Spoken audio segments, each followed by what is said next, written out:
শুধু জানেন মাগরিবের পরই আওয়াবিন। একটা ভুল বিশ্বাস গড়ে উঠছে আপনাদের মধ্যে। আপনারা যেটাকে চাষের নামাজ বলেন, যেটাকে হাদিসে বলা হয়েছে সালাতুল দোহা, ওই সালাতুল দোহাকে সালাতুল আওয়াবিন বলা হয়েছে। সহিহ মুসলিমের হাদিস, সালাতুল আওয়াবিনা হিনা তারমাদুল ফিসাল। আল্লাহ রাসূল সাল্লাল্লাহু আলাইহি ওয়াসাল্লাম বলেছেন, উটের বাচ্চা গরমে যখন অস্থির হয়ে যায় তখন যে নামাজ সেটাই আওয়াবিনের নামাজ। তো গরমে উটের বাচ্চা হাসপাস করে কি মাগরিবের পর না জোহরের আগে? সহিহ মুসলিমের সহিহ রাওয়ায়াত বলতেছে চাষের নামাজটাই সালাতুল দোহা, ওইটাকে বলা হয়েছে আওয়াবিন। এটা সহিহ মুসলিমের সহিহ রাওয়ায়াত। আর মাগরিবের পর যে 6 রাকাতকে আওয়াবিন বলা হয়েছে এটা সহিহ রাওয়ায়াত না, এটা হাসান রাওয়ায়াত। কি রাওয়ায়াত?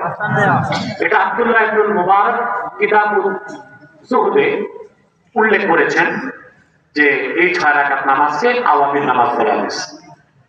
এখন দুইটা হাদিসে যেটা সহিহ ওইটা প্রাধান্য পাবে না হাসানটা প্রাধান্য পাবে? দুই, আমরা মাগরিবের পরটাকেও আওয়াবিন বলি, ওইটা আওয়াবিন তাওয়াবিন অর্থে, অর্থাৎ তওবাকারীদের নামাজ, সেটাও পড়তে ফজিলত আছে, কিন্তু মূলত আওয়াবিন হচ্ছে চাষের নামাজ সালাতুল দোহা। সেটা 2 রাকাত থেকে 8 রাকাত পর্যন্ত পড়া যাবে।